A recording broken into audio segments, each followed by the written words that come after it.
መሰናክል ግድ ሳይመጣ አይቀርም። መሰናክሉን ለሚያመጣው ወዮለት። ስለዚህ ከነዚህ ከታናናሾቹ አንዱን ከሚያሰናክል ይልቅ የወፍጮ ድንጋይ ባንገቱ ታስሮ ወደ ባህር ቢጣል ይሻላል። የእግዚአብሔር መንግሥት ምን ትመስላለች? እንዲህ ያለች ናት። ሰው በአትክልቱ ውስጥ የጣላትን የስናፍጭ ዘር ትመስላለች። ዘሯም አደገች፣ ታላቅም ዛፍ ሆነች። የሰማይ ወፎችን በቅርንጫፎቿ ሰፈሩ። ስለምን እንደሚናገር አልገባኝም።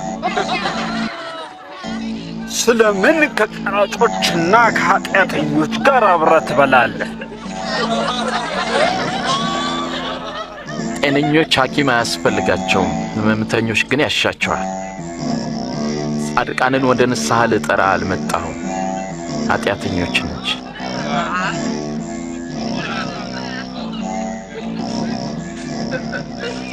ስለ እግዚአብሔር መንግሥት ንገረን፣ ሌላስ ትነግረናለህ? አንተ ታናሽ መንጋ መንግሥትን ሊሰጣችሁ የአባታችሁ በጎ ፈቃድ ነውና አትፍሩ። ያላችሁን ሽጡ፣ ምጽዋትም ስጡ። ሌባ በማይደፍረው በማይጠፋው በሰማያት መዝገብ አኑሩ። መዝገባችሁ ባለበት ልባችሁ ይሆናል። ምክንያቱም ሌባ አያገኘው፣ ብልም ደግሞ አያጠፋው። መዝገባችሁ ባለበት ልባችሁ በዚያ ይሆናልና።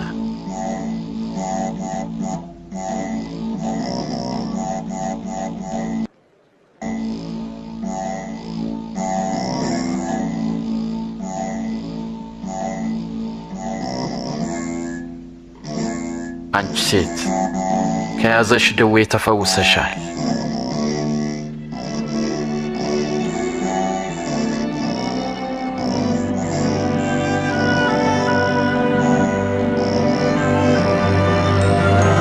ተመልከት፣ ዳነች፣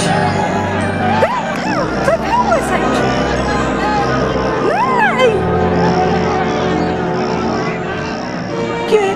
ጌታ ሆይ ክበርልኝ።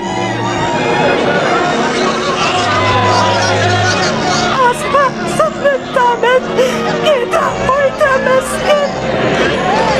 ልንሰራባቸው የሚገቡ 6 ቀኖች አሉ። እንግዲህ በእነርሱ መጥታችሁ ተፈወሱ እንጂ በሰንበት ቀን አይደለም።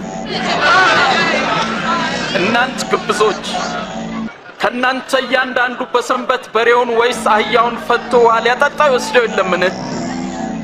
ይህችም የአብርሃም ልጅ ሆና ከ18 ዓመት ጀምሮ ሰይጣን ያሰራት ነበረች። ታዲያ በሰንበት ቀን ከስራቷ ልትፈታ አይገባትምን?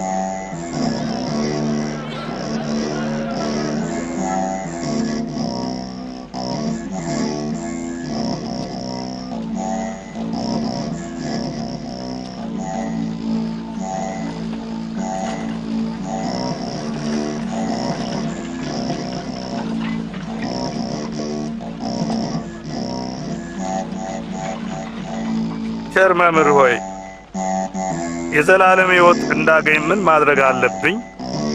ስለምን ቸር ትለኛለህ? ከአንዱ ከእግዚአብሔር በቀር ቸር ማንም የለም። ትእዛዙን አንተ ታውቃለህ። ፈጽሞ አታመንዝር፣ እንዲሁም አትግደል፣ ደግሞም በሐሰት አትመስክር፣ እናትና አባትህንም አክብር። ይህን ሁሉ ሕግና ሥርዓት ከሕፃንነቴ ጀምሮ ጠብቄአለሁ። አሁንም አንዲት ነገር ገና ቀርታለች። ያለህን ሁሉ ሸጠ ለድሆች ስጥ፣ በሰማይም መዝገብ ታገኛለህ። መጥተህም ተከተለኝ። ታዲያ እኛ ነጋዴዎች ነን፣ ሀብታሞችም ነን። ለባለጠጋው ወደ እግዚአብሔር መንግሥት መግባት እንዴት ጭንቅ ነው! ባለጠጋ ወደ እግዚአብሔር መንግሥት ከሚገባ ይልቅ ግመል በመርፌ ቀዳዳ ቢያልፍ ይቀላል። ታዲያ ማን ሊድን ይችላል? ለሰው የማይቻል ሁሉ ለእግዚአብሔር ይቻለዋል። ታዲያ የእግዚአብሔር መንግሥት መቼ ትመጣለች? የእግዚአብሔር መንግሥት ከቶን በመጠባበቅ አትመጣም። ማንም እርሷን በዚህ ወይም በዚህ ያለች ቢል አትስሙ፣ እሷ በመካከላችሁ ናትና።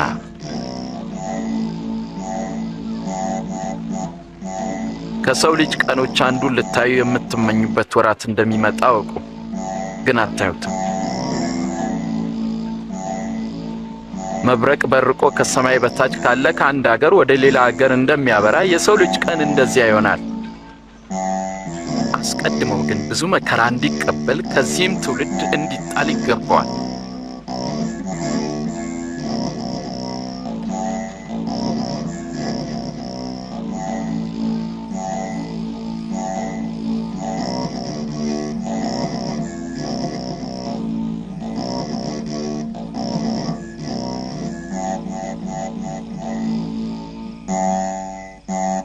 ነገር ግን ከሕግ አንዲት ነጥብ ከምትወድቅ ይልቅ ሰማይና ምድር ቢያልፍ ይቀላል እላችኋለሁና እናንተ የምታዩትን ብዙዎች ነቢያትና ነገሥታት ሊያዩ ወደዱ፣ አላዩም።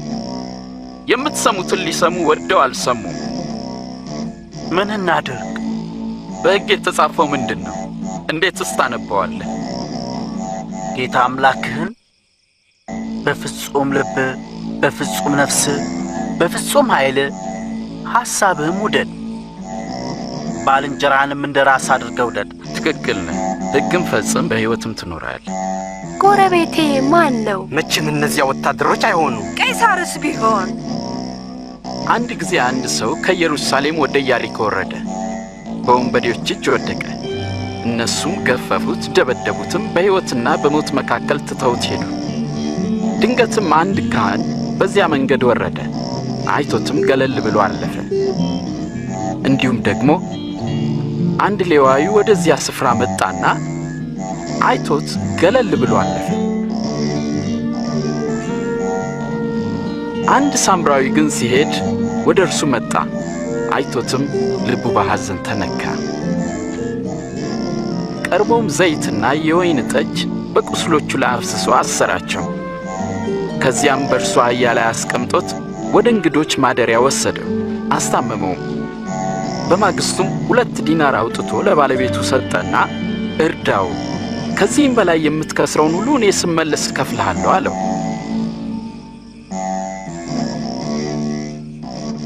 እንግዲህ ከነዚህ ከሦስቱ በወንበዴዎች ለወደቀው ባልንጀራ የሆነው ማን ነው? ሕግ የሠራለት ሰው ነው። እናንተም እንዲሁ አድርጉ።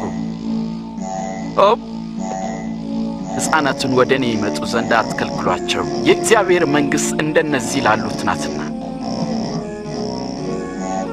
እውነት እላችኋለሁ የእግዚአብሔርን መንግሥት እንደ ሕፃናት የማይቀበላት ሁሉ ከቶም ወደ እርሷ አይገባባትም። ማንም እነዚህን ሕፃናት በስሜ የሚቀበል እኔን ይቀበላል፣ ማንም እኔን የሚቀበል የላከኝንም ይቀበላል። ከእናንተ ታናሽ የሆነ ከሁሉም ታላቅ ይሆናል።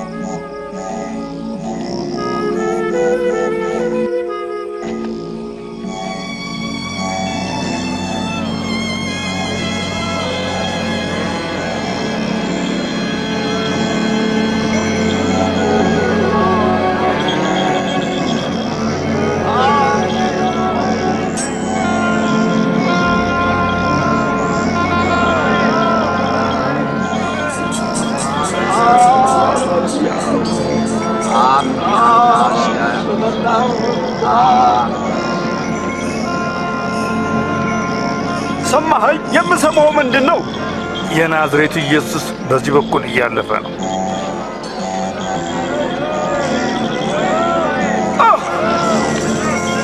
ኢየሱስ ሆይ! ኢየሱስ ሆይ! የዳዊት ልጅ ሆይ እባክህ ማረኝ!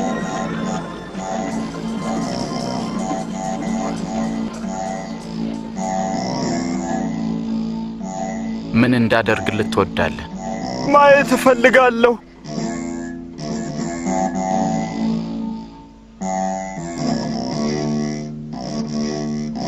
እይ፣ እምነትህም አድኖሃል። ማየት ቻል! ማየት ቻል! አየው!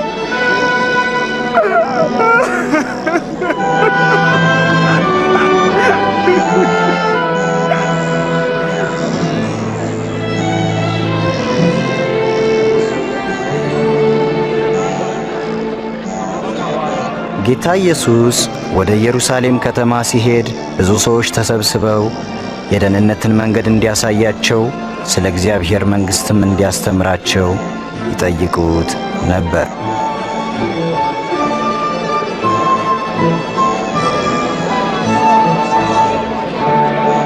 ይህ ሰው በእውነት ነቢይ ነው። ጌታዬና አምላኬ ሆይ አድነኝ።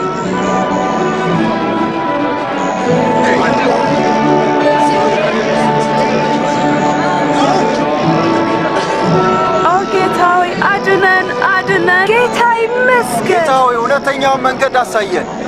ሕዝቡም ኢየሱስን እንደ አምላክና ጌታ መቀበል ጀመረ። በኢያሪኮም ዘኬዎስ የሚባል ቀራጭ ባለጠጋ ነበር። ኢየሱስን ሊያይ በሾላ ዛፍ ላይ ወጣ። ያ ቀራጭ እኮ ነው። ዘኬዎስ ሆይ ፈጥነህ ውረድ፣ ዛሬ በቤትህ ውል ዘንድ ይገባኛል። በእኔ ቤት ነው? በሱ ቤት ማን ሊገባ የሚወዳለ?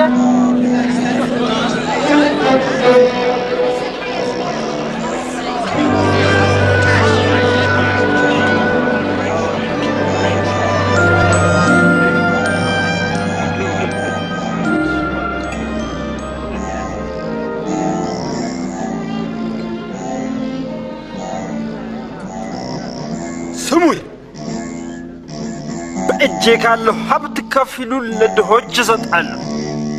ማንንም ሰው በሐሰት ከስሼ እንደሆን 4 እጥፍ ጨምሬ መልሳለሁ።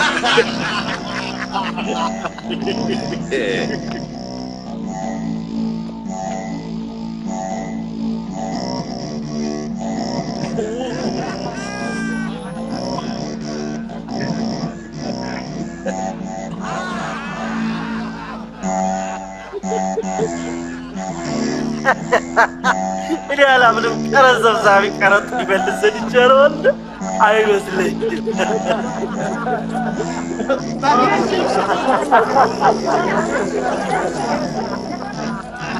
እርሱ ደግሞ የአብርሃም ልጅ ነው። ዛሬ ለዚህ ቤት በርግጥ መዳን ሆኖለታል። የሰው ልጅ የጠፋውን ሊፈልግና ሊያድን መጥቷልና።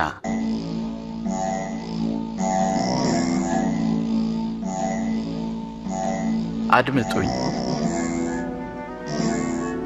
ወደ ኢየሩሳሌም እንወጣለን፣ ስለ ሰው ልጅም በነቢያት የተጻፈው ይፈጸማል። ለአሕዛብም አሳልፈው ይሰጡታል፣ ይዘብቱበታልም፣ ያንገላቱታል፣ ይተፉበታልም፣ ይገርፉታል፣ ይገድሉትማል። በሦስተኛው ቀን ግን ይነሳል።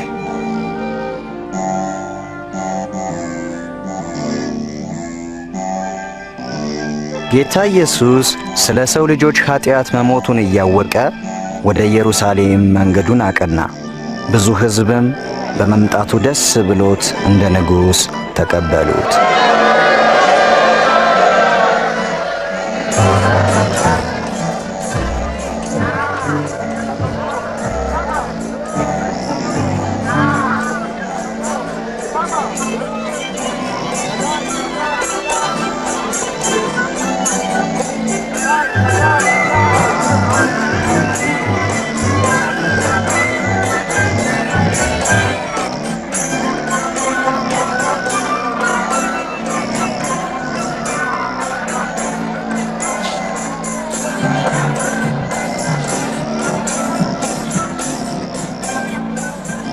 ደቀ መዛሙርትህን ዝም እንዲሉ እዘዛቸው። እላቸዋለሁ፣ እነዚህ ዝም ቢሉ ድንጋዮች ራሳቸው መጮህ ይጀምራሉ።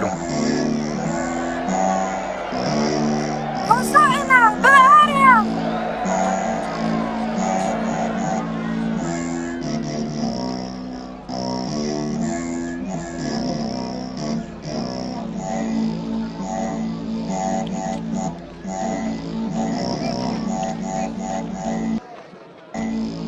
ኢየሱስም ወደ ኢየሩሳሌም ቀርቦ ባያት ጊዜ አለቀሰላት።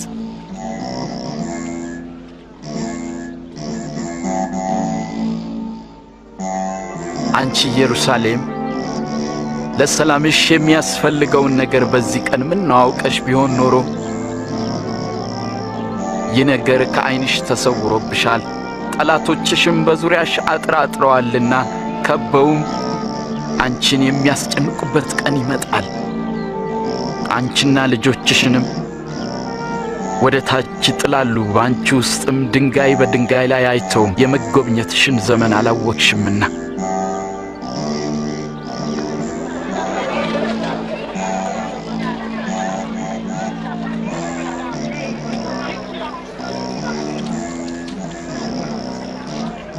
በኢየሩሳሌም የሚገኘው ቤተ መቅደስም ከማምለኪያ ቦታ ይልቅ የንግድ መናኸሪያ ሆኖ ነበር።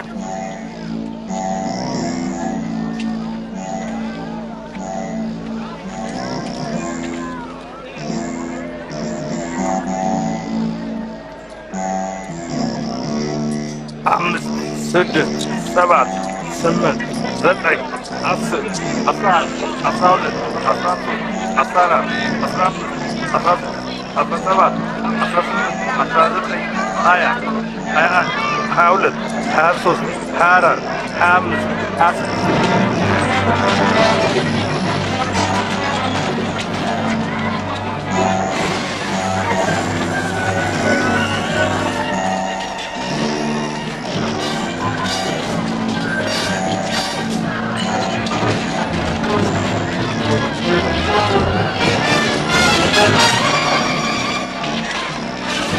ቤቴ የጸሎት ቤት ይሆናል ተብሎ ተጽፏል።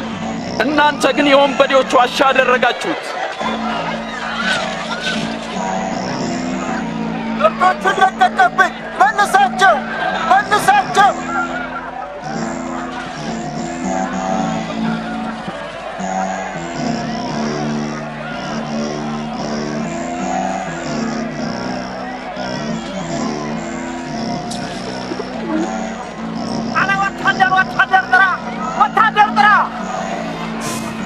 ሕዝቡ ሁሉ ኢየሱስን እንደ ንጉሥ አድርገው ተቀብለውት ነበርና ከሸንጎ መሪዎች ዘንድ ተቃውሞ እየሰፋ ሄደ። ብዙዎች ንጉሥ አድርገው እንደተቀበሉት ተረድቻለሁ። ንጉሥ የሌቦች የቀማኞችና የአመንዝሮች ንጉሥ። የእሱን አይነቶች ብዙ አይተናል። ይመጣሉ፣ ምኞታቸውን ይገልጻሉ፣ ይሄዳሉ። አስተውል፣ በየዕለቱ ተከታዮቹ እየጨመሩ ነው። ሕዝቡም ሁሉ ያደንቁታል። ንጉሥ እንደሆነም ያስባል። ከእንግዲህ በኋላ ተጠንቀቁ። ይህ ሰው ከዚህ በኋላ ዳግመኛ ሰላም ቢነሳ በኃላፊነት ጠይቃችኋለሁ።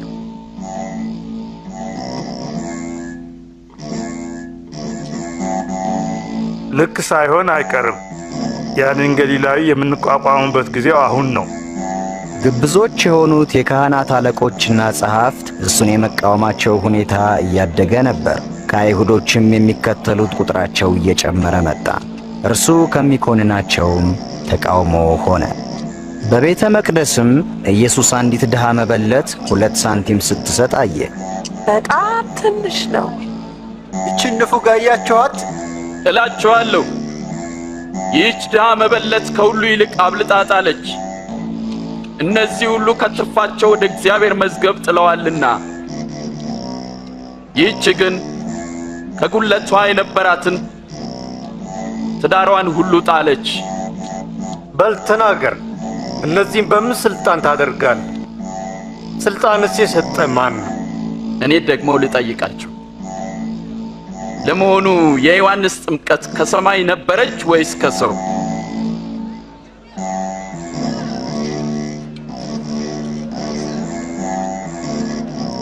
ምን እንበለው?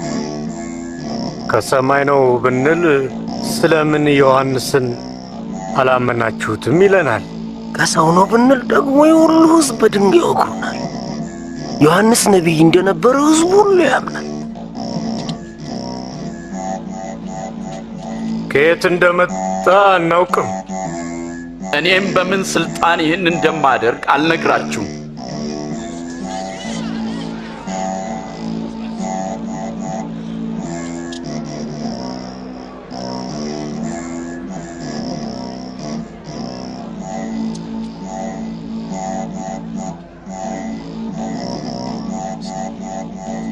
አንድ ሰው የወይን አትክልት ተክሎ ነበር።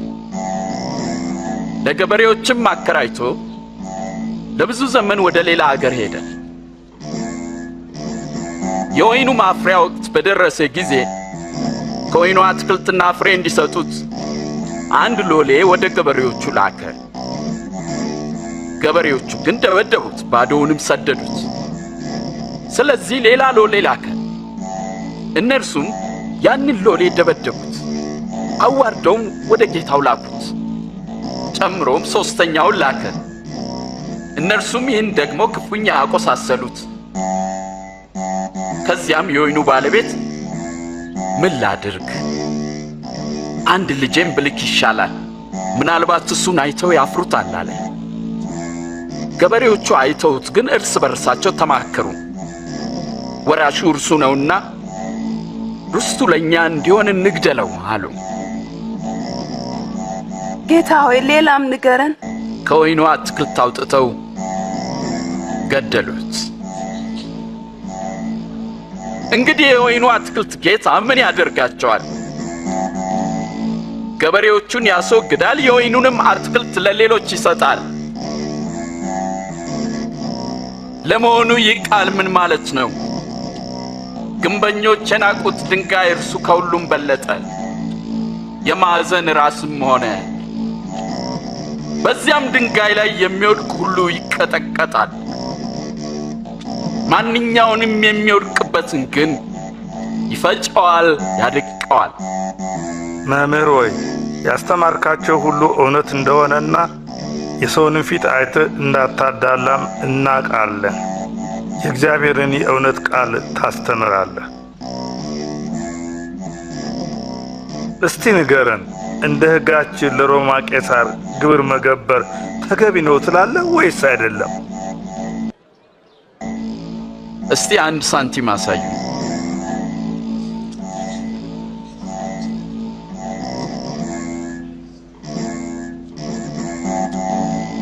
መልኩና ጽፈቱ የማንን ያሳያል? የቄሳር። እንግዲህ የቄሳር የሆነውን ለቄሳር ስጡ፣ የእግዚአብሔርንም ለእግዚአብሔር ስጡ።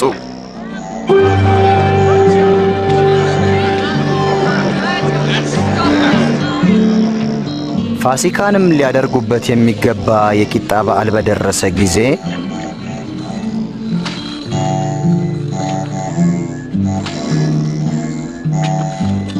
ጴጥሮስንና ዮሐንስን ፋሲካን እንበላ ዘንድ ሄዳችሁ አዘጋጁልን ብሎ ጌታ ላካቸው።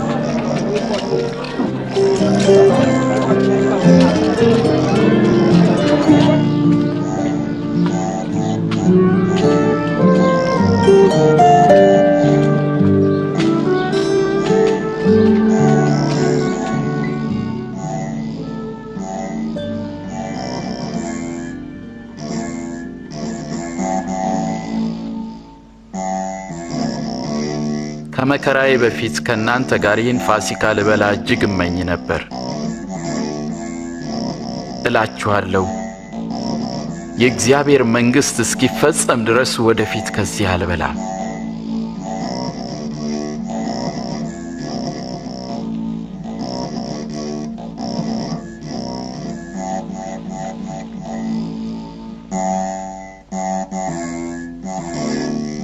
የተወደድክ ቅዱስ አባት ሆይ፣ የፍጥረታት ሁሉ ጌታ፣ ይህን ወይን ባርከ ስጠን።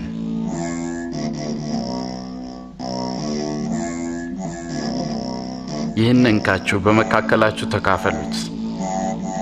እላችኋለሁ የእግዚአብሔር መንግሥት እስክትመጣ ከዚህ የወይን ፍሬ አልጠጣም።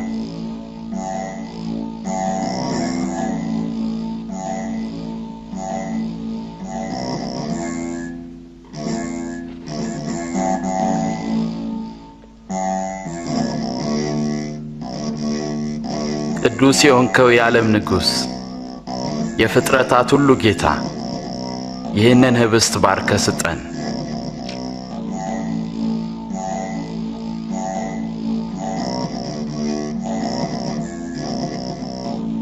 ይህ ስለ እናንተ የሚሰጠው ሥጋዬ ነው። ዘወትር ለመታሰቢያ ያድርጉት።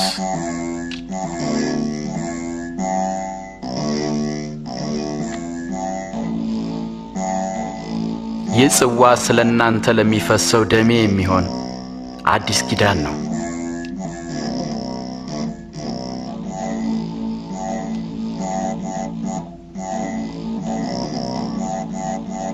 አሳልፋ የምትሰጠኝ እጅ አሁን በማዕድ ከኔ ጋር ናት። የሰው ልጅ እንደተወሰነው አልፎ ይሰጣል። አሳልፎ ለሚሰጠው ለዚያ ሰው ግን ወይ ሊሆን አይችልም፣ ሊሆን አይችልም፣ ሊሆን አይችልም። ከዳተኛውን ንገረን።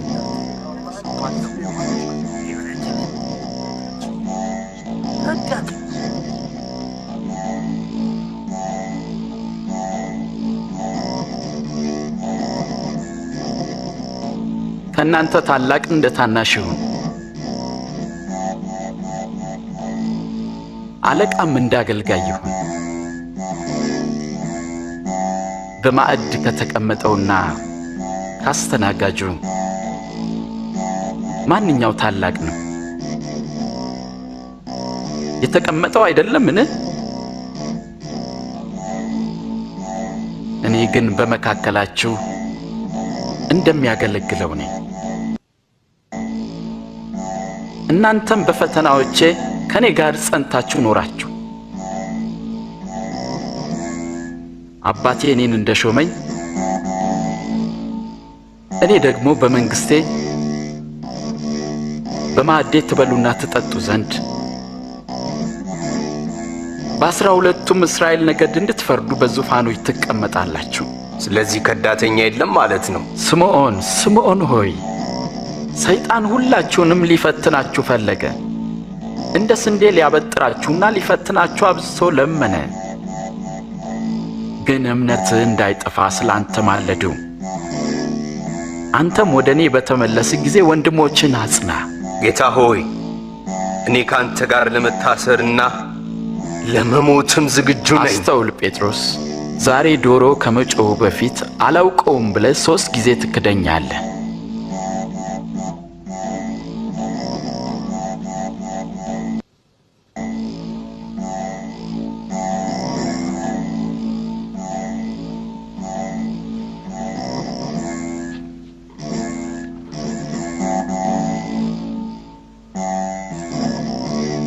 ያለ ከረጢትና ጫማ ስልካችሁ አጣችሁ ተቸገራችሁ?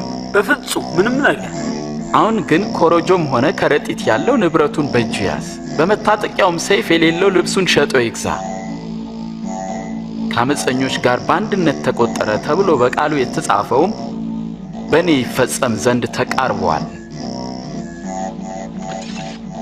ተመልከት፣ ይኸው 2 ሰይፎች።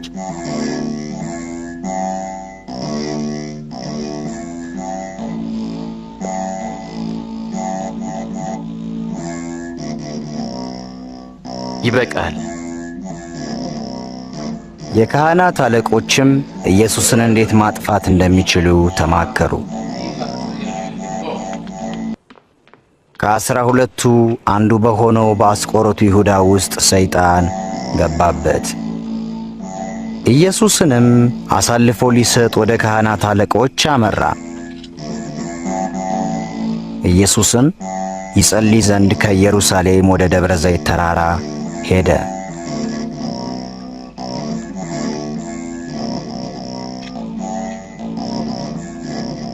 ወደ ፈተና እንዳትገቡ ትጉና ጸልዩ።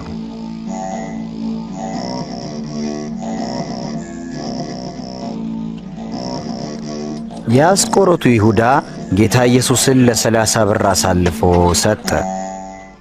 ኢየሱስም ስለ ዓለም ልጆች ኃጢአት ነፍሱን የሚሰጥበት ሰዓት እንደደረሰ አውቆ ይጸልይ ነበር።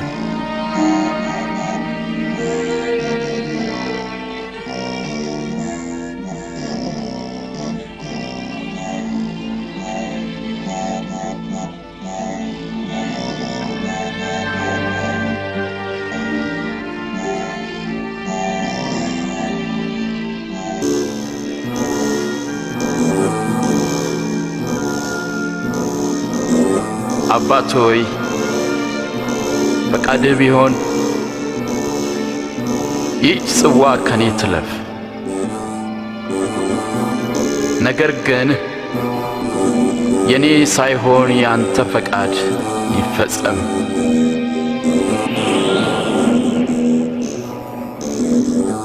ከሰማይም መጥቶ የሚያበረታው መልአክ ታየው።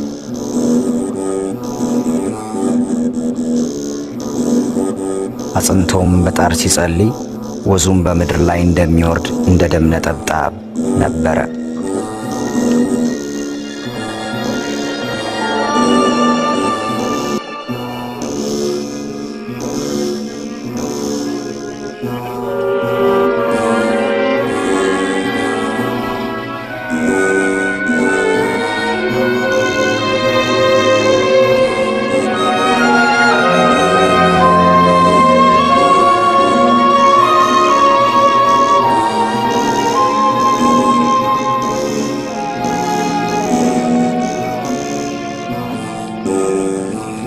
ለምን ትተኛላችሁ? ንቁ፣ ወደ ፈተና እንዳትገቡ ትጉና ጸልዩ።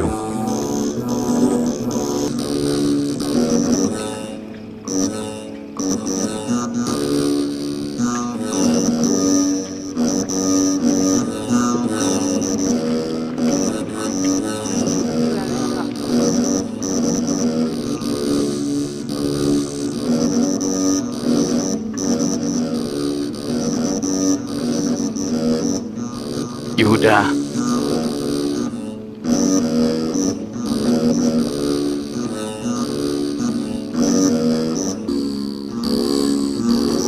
የሰው ልጅ በመሳም አሳልፈህ ትሰጣለህን?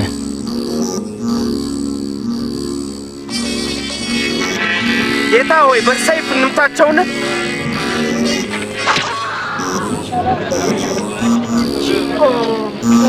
ዱላ ያዙት። አያስፈልግም።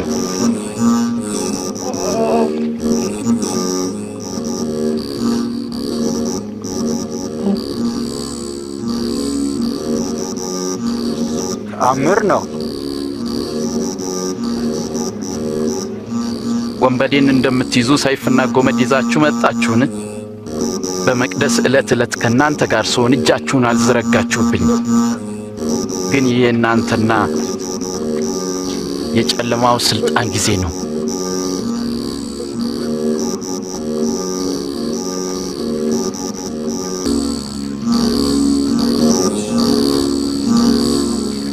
ሰራው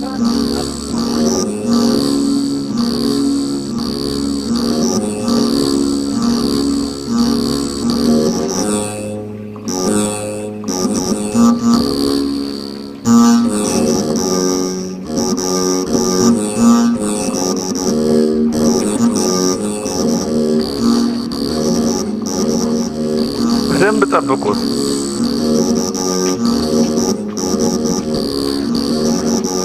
ኢየሱስንም የያዙት ሰዎች ወደ ሸንጎ አቅርበው ይዘብቱበትና ይመቱት ነበር።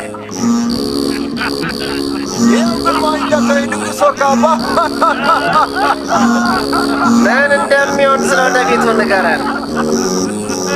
ግርማዊነቱ አድኑን እንጂ አድኑን እንጂ።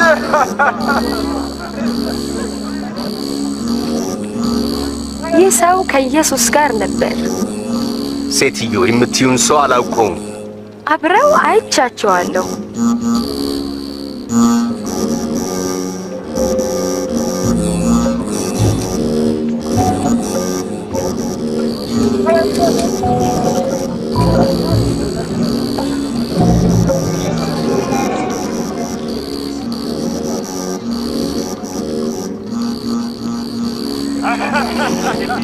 ትሁት አገልጋዮች ነን።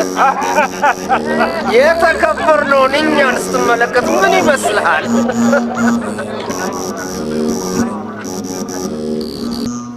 አንተም ከነሱ አንዱ ነህ። በፍጹም አይደለሁም።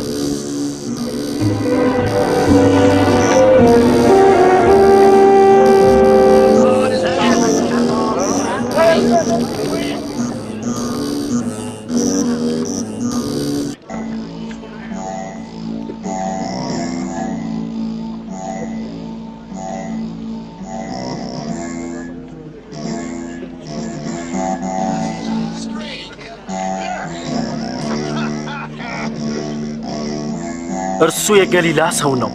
በእውነት ይህ ደግሞ ከእርሱ ጋር ነበረ። እባክህ አትቀልድ። ስለምን እንደምትናገር አላውቅም።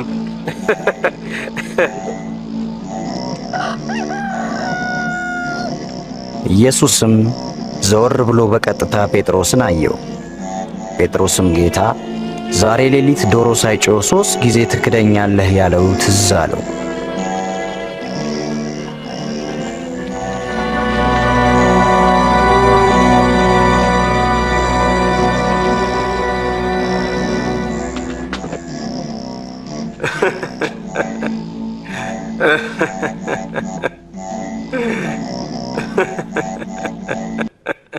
ጌታ ሆይ ቸርነት ብዛት አልጠፋንም፣ ምሕረት ታላቅ ነውና አቤቱ ከቃልህ በተመለሱና ባመፁ ጊዜ ለአባቶቻችን ምሕረትን አደረገ። አቤቱ ስትቆጣባቸውም አላጠፋቸውም። ስለ እነርሱ ስላለህ ፍቅርና ስለ ሰጠኸው ኪዳን ስለ ታማኝነትህ ይቅር አልካቸው። እኔንም ይቅር በለኝ።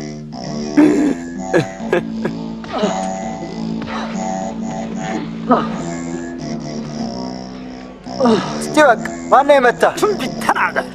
ቀጥሎ ማን ነው የሚመታ? አቁም አቁም ብዬሃለሁ። ቶሎ ወደ ሸንጎ ይዛችሁ አምጡት። ቀጥል።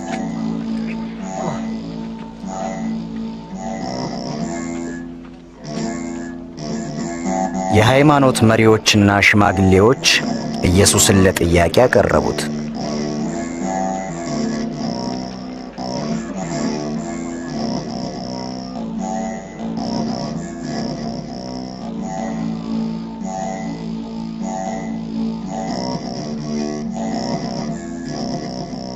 ንገረን፣ አንተ መሲህ ነህን? ብነግራችሁ እናንተ አታምኑኝም። ጥያቄም ብጠይቃችሁ ፈጽሞ አትመልሱልኝም።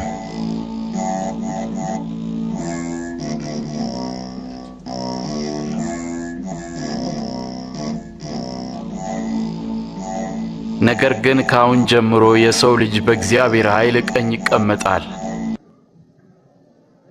ታዲያ አንተ የእግዚአብሔር ልጅ ነህ?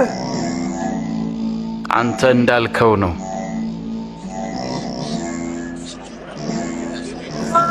እንግዲህ ለማለት ማን ስልጣን ሰጠ?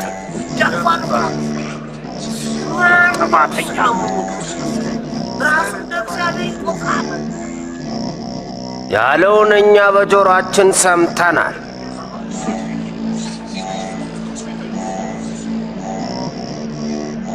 ወደ ጲላጦስ እንወስደዋለን።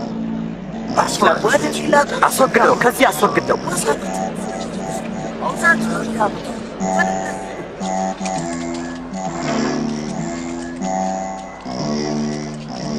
ቀጥል።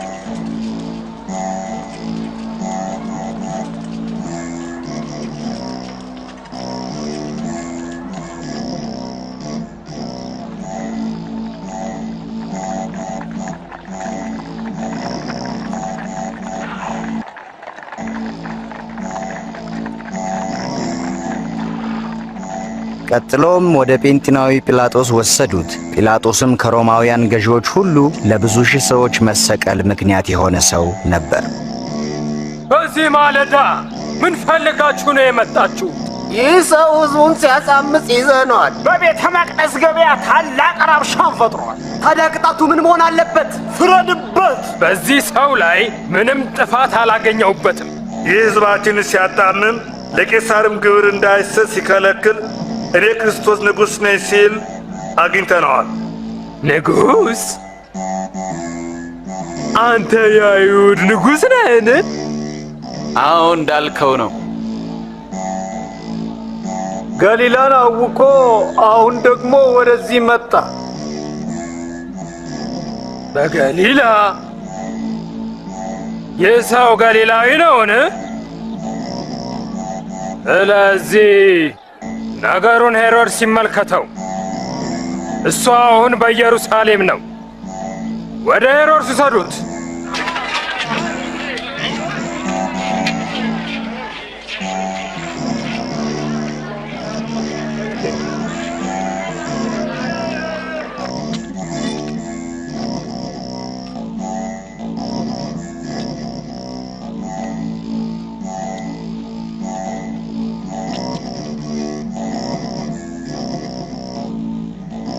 አንተ ራስን ማን ነኝ ትላለህ?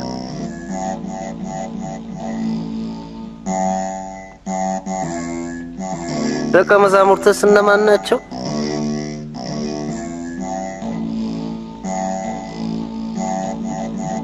ብዙ ተአምራት እንደሰራ ይወራል።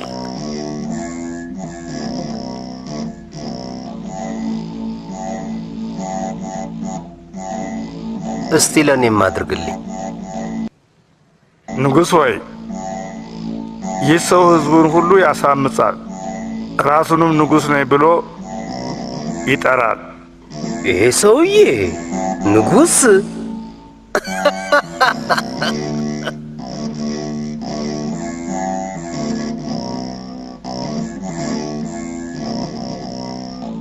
ግርማዊነቶ፣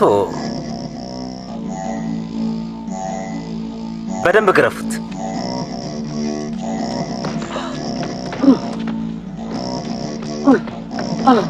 ወደ ጲላጦስ መልሱት። የራሱ ክፍለ ሀገር ነውና።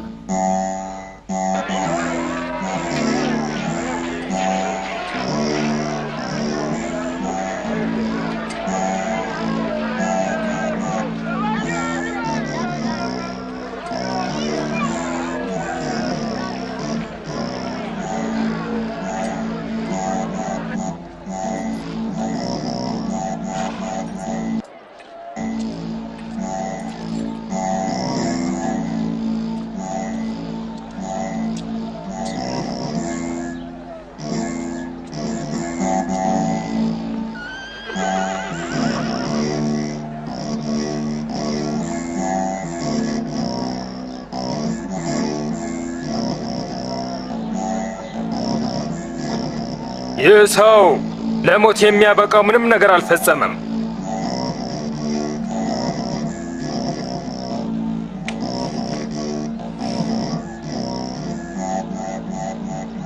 እኔ ላስገርፈውና ልለቀው ወስኛለሁ።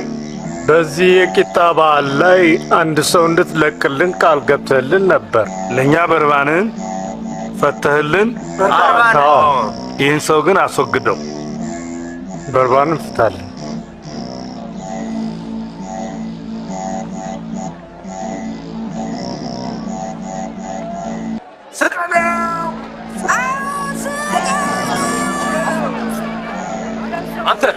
አንተ ውሰሩና ግረፉት።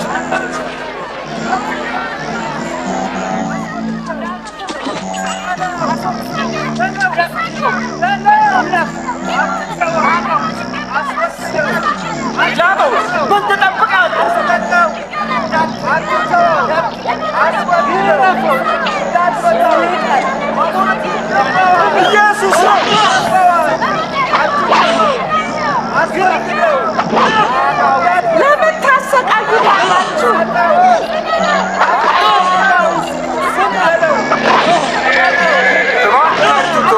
ክርስቶስ ነው።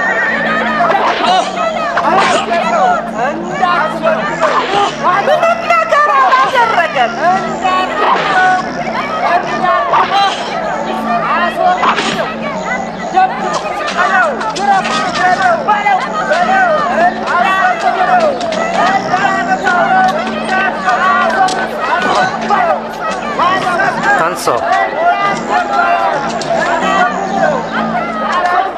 ሕዝቡ ግን እንዲሰቀል በታላቅ ድምፅ በመጮህ አጽንተው ለመኑት። ጲላጦስም ለልመናቸው ሲል በሁከትና ሰውንም በመግደል በወህኒ ታስሮ የነበረውን አስፈታላቸው። ኢየሱስን ግን ለፍቃዳቸው አሳልፎ ሰጠው።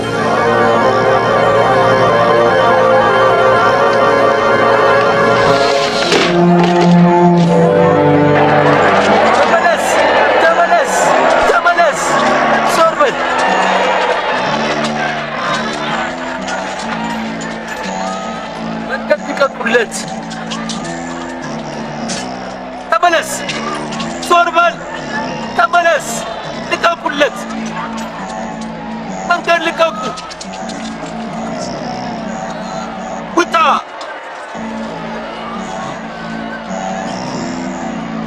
መንገድ ልቀቅ! ቀጥል ነው የምልህ! ተነሳ! ተነሳ!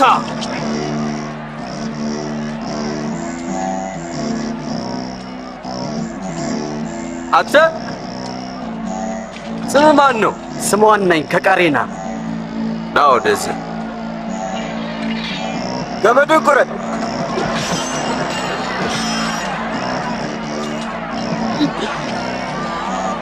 ተሸከም። ወደዚህ ና። ወደ ኋላ፣ ወደ ኋላ።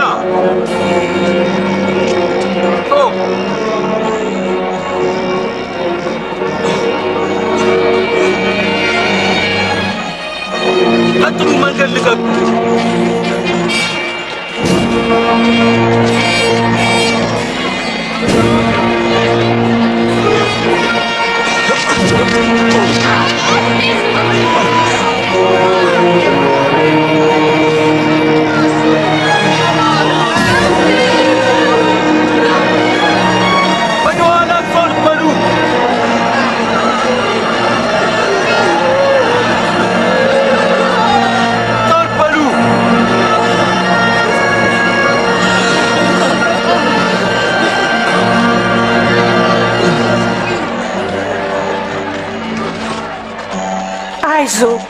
አይዞህ የኔ ጌታ፣ እስቲ ይሄን ጠጣ።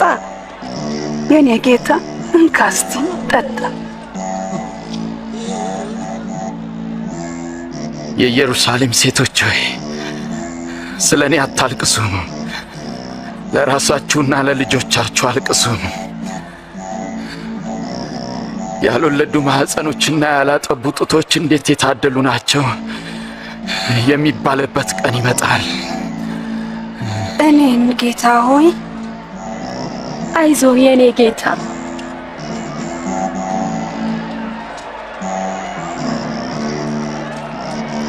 ቀጥል!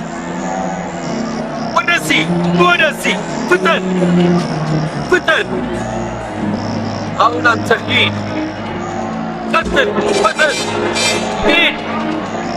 ፍጠን! አሁን ቀጥል! ቀጥል! አሁን ቅደም! አሁን በል!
የሚያደርጉትን አያውቁምና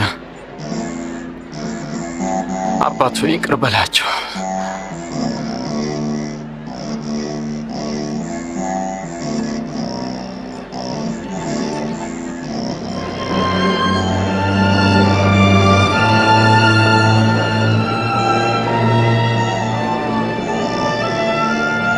እሱ ሌሎችን አዳነ። እስቲ አሁን ራሱን ያድን። አንተ ክርስቶስ ከሆንክ እስቲ ራስህን አድን።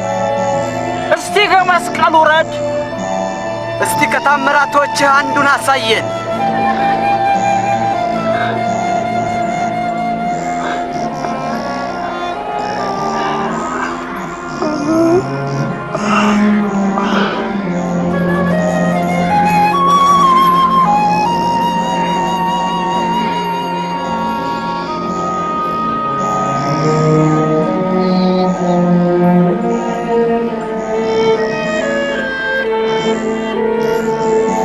ከብዙ መቶ ዓመታት በፊት ነቢያት እንደተናገሩት ኢየሱስ በሁለት ወንበዴዎች መካከል ተሰቀለ።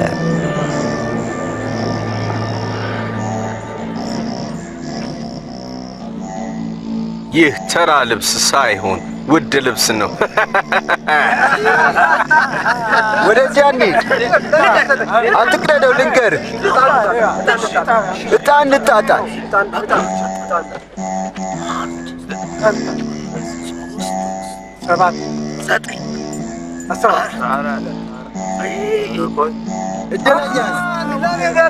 አሸንፈሃል።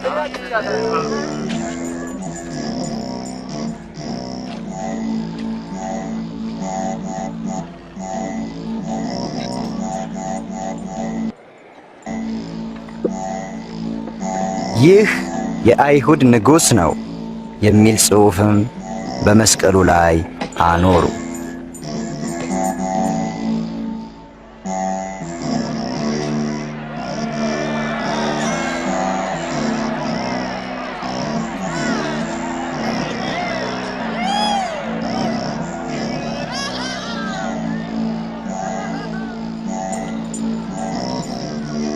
እስቲ የአይሁድ ንጉሥ ከሆንክ ራስህን አድን።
አንተ አዳኝ ነኝ ባይ አይደለምን?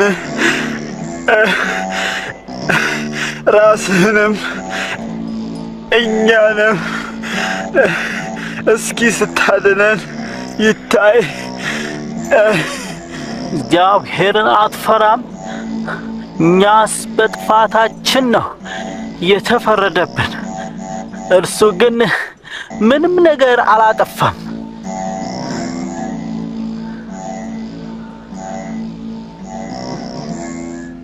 ጌታ ኢየሱስ ሆይ በመንግሥት በመጣህ ጊዜ አስበኝ። እውነት እልሃለሁ ዛሬ ከኔ ጋር በገነት ትሆናለህ።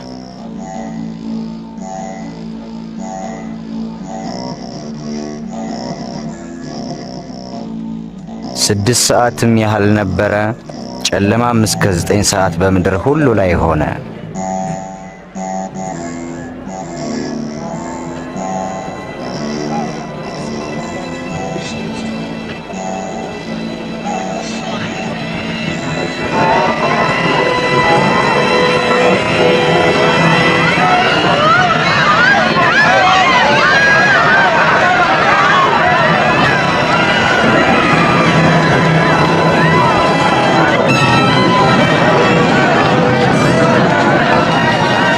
የቤተ መቅደስ መጋረጃም ከላይ ወደ ታች ከመካከሉ ተቀደደ።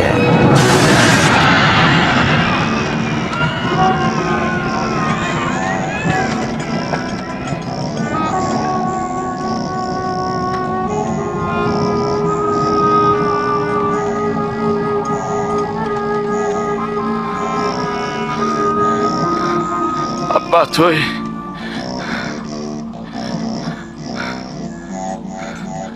ነፍሴን አደራ በእጆችህ እሰጣለሁ።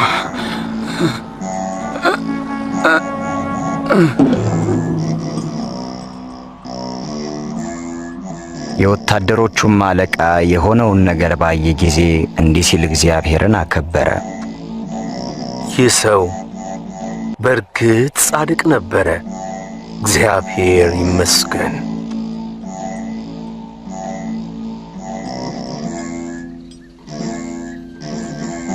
ጻድቅ የነበረውና በምክራቸውም ስለዚህ ሞት ያልተባበረው የአርማትያው ዮሴፍ የኢየሱስን አካል ለመውሰድ ከጲላጦስ ፍቃድ አገኘ።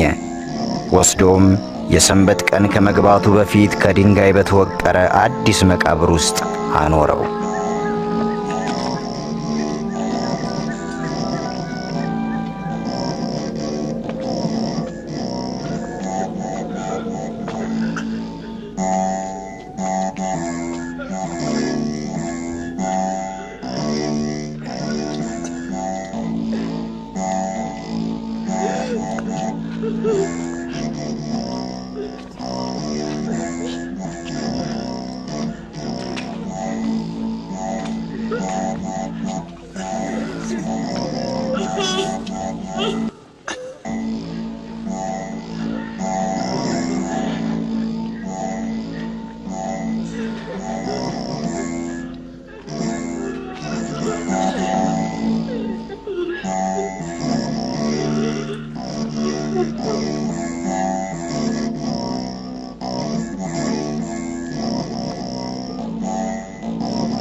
ይቅርታ፣ የጌታችንን ሬሳ ልንፈልግ ነው የመጣ ነው።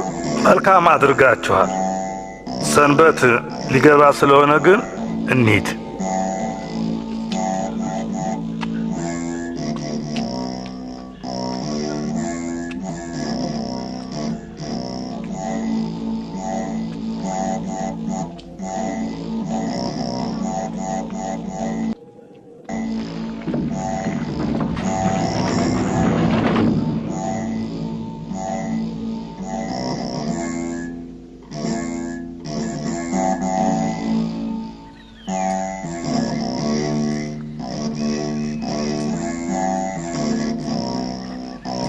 እሁድ ዕለት ማልደውም የጌታን አካል ሽተው ሊቀቡት መጡ።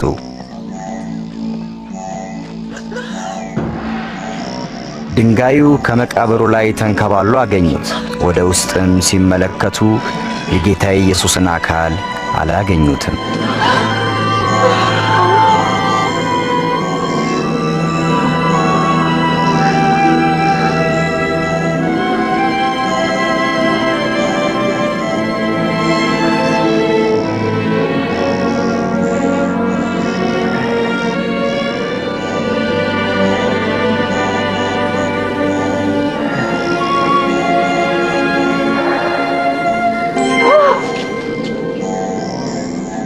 ሕያውን ከሙታን መካከል ለምን ትፈልጋላችሁ?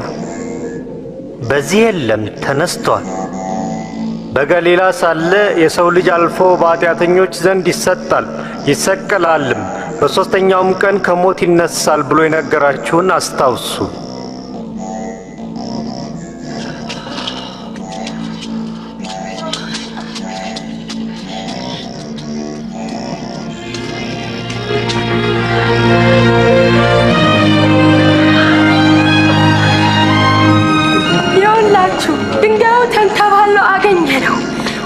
ወደ ውስጥ ስንገባ የጌታን አካል አጣ ነው። የለም። የጌታችን አካል ተወስዷል። እናም ሁለት መላእክት አየን፣ እንደ ፀሐይ የሚያንጸባርቁ በታላቅ ድምፅም ሕያውን ከሙታን መካከል ለምን ትፈልጋላችሁ አሉን። ይገርማል። እውነቴን ነው። እመኑን እንጂ እመኑን። እኛ አይተናል፣ እናንተም ሂዱና እዩ። መቃብሩ ባዶ ነው። ጴጥሮስ እመን፣ ጌታችን ተነስቷል።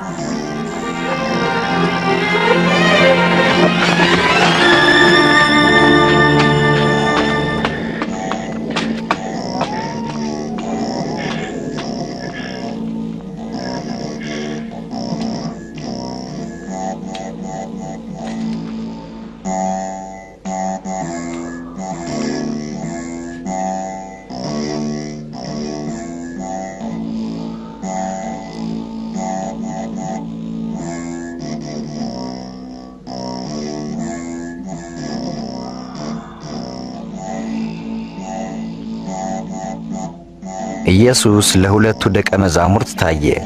እነሱም በመደነቅ ለሌሎች ለመንገር ተመለሱ። ጌታ እንደ ቃሉ ተነስቷል፣ ለጴጥሮስም ተገልጧል። በመንገድም ሳለን ልናውቀው አልቻልን። እንጀራ ስንቆርስ ግን ልናውቀው ቻለን። በኤማውስ እንዴት ወደዛ ሊሄድ ቻለ?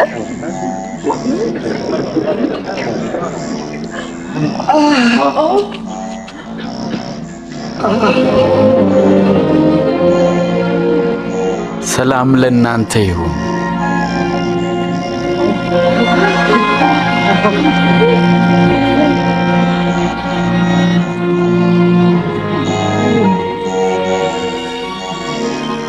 ለምን ትፈራላችሁ? ለምንስ ጥርጣሬ ወደ ሕሊናችሁ መጣ? እጆቼን እግሮቼን ተመልከቱ፣ እኔው ራሴ እንደሆንኩም እዩ። ዳሱኝናም ታውቁኛላችሁ። እዩ፣ መንፈስ ሥጋና አጥንት ፈጽሞ የለውም። ከእናንተ ጋር በነበርኩ ጊዜ ስለኔ የነገርኳችሁ ይህ ነው። በሙሴ ሕግ በነቢያት ትንቢትና በመዝሙርም የተጻፈው ሁሉ እነሆ ተፈጸመ። የተጻፈው ክርስቶስ መከራን ይቀበል ዘንድና ሞትን ድል አድርጎ እንደሚነሳ ነው። በእርሱ ስምም ንስሐና የኃጢአት ስርየት የወንጌል መልእክት ከኢየሩሳሌም ጀምሮ ለአሕዛብ ይሰበካል። እናንተም ለዚህ ምስክሮች ናችሁ። እነሆም አባቴ የሰጠውን ተስፋን ይልክላችኋለሁ። ኃይልም እስክትቀበሉ እናንተ በኢየሩሳሌም ከተማ ውስጥ ቆዩ።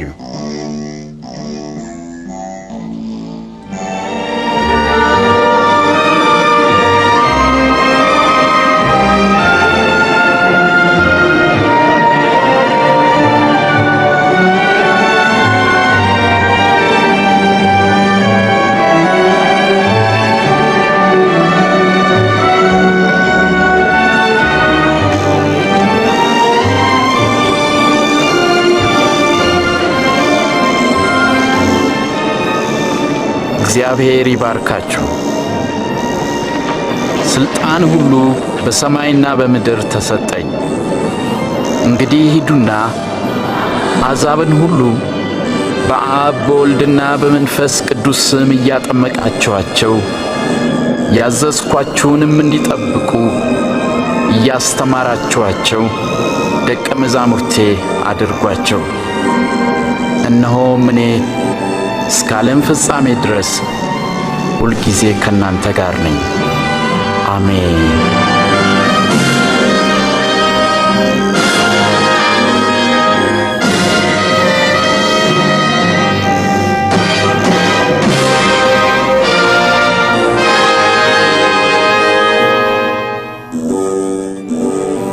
ከብዙ ዘመናት በፊት እግዚአብሔር ኃጢአተኞችን እንዲያድንና ከእርሱም ጋር እንዲያስታርቃቸው ክርስቶስን እንደሚልክ በቅዱሳት መጻሕፍት ተጽፎ ነበር። የኢየሱስ ሕይወት በእርግጥ እርሱ አዳኝ መሆኑን ያሳያል። ኢሳይያስ የተባለው ነቢይ ድንግል ትጸንሳለች፣ ወንድ ልጅም ትወልዳለች ሲል ጻፈ። ይህም ተፈጸመ።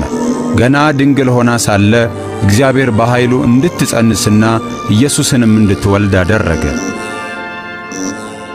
በቅዱሳት መጻሕፍት እንደተጻፈው የእርሱ ታምራዊ ልደት እግዚአብሔር ልጅ ያለው ክርስቶስ መሆኑን የሚያሳይ አምላካዊ ምልክት ነበር።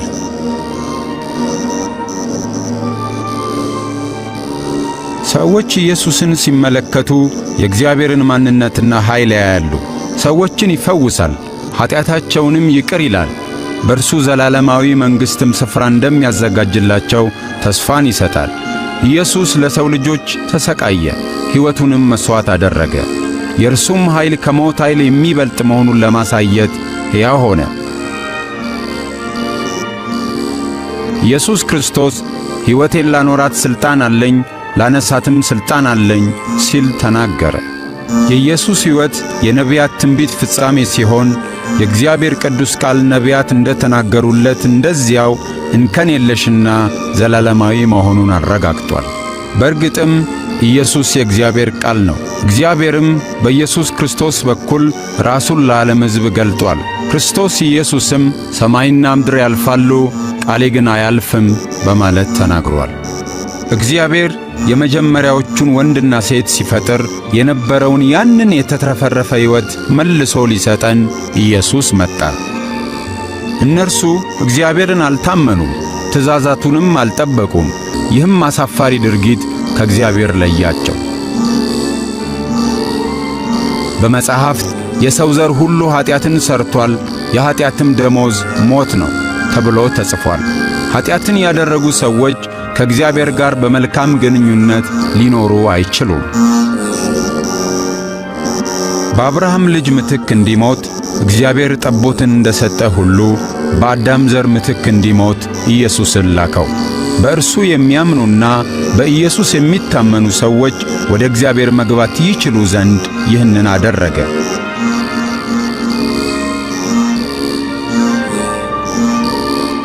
ስለዚህም ኢየሱስን የሚከተሉ ሰዎች ከሲኦል ፍርድ አምልጠው ከእግዚአብሔር ጋር ለዘላለም ይኖራሉ።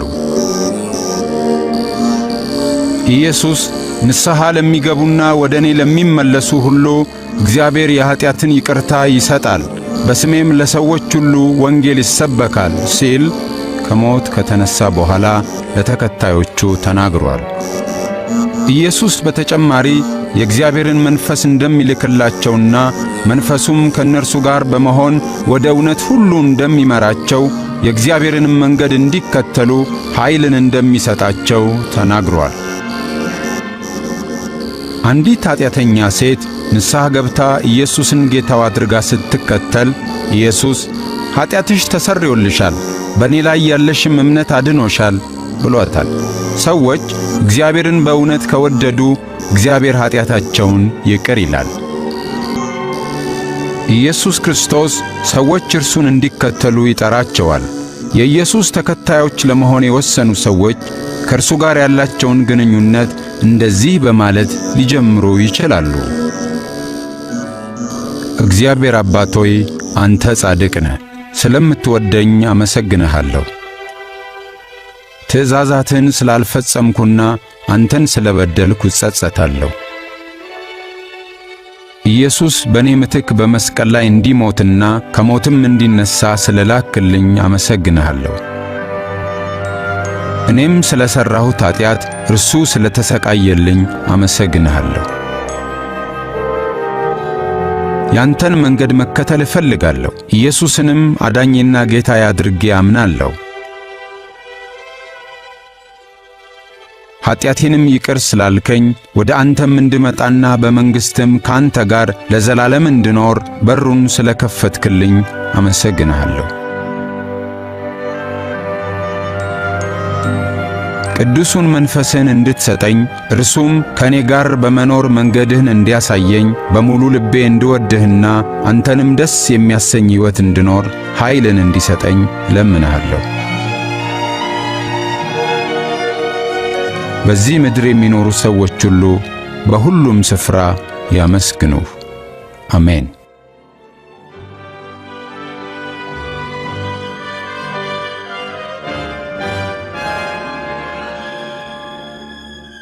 ኢየሱስ ስለ ተከታዮቹ ሲናገር በጎቼ ድምፄን ይሰማሉ፣ እኔም አውቃቸዋለሁ፣ እነርሱም ይከተሉኛል አለ። የኢየሱስ ተከታዮች እርስ በርስ ይገናኛሉ፣ በየዕለቱም ከእርሱ ጋር ይነጋገራሉ። በቅዱሳት መጻሕፍት የተጠቀሱትን የእርሱን ቃሎች ያጠናሉ፣ የእርሱንም መንገድ መከተል ይሻሉ፣ ለሌሎችም ስለ እርሱ ይናገራሉ። በደመናትም ወደ ሰማይ ወደ ከበረው ዙፋኑ ከማረጉ በፊት ኢየሱስ ለተከታዮቹ እግዚአብሔር በሰማይና በምድር ያለውን ሥልጣን ሁሉ ሰጥቶኛል፣ እስከ ዓለም ፍጻሜም ድረስ ዘወትር ከእናንተ ጋር እንደሆንኩ እርግጠኛ ሁኑ ብሎ የተናገረውን ዘወትር ያስታውሳሉ።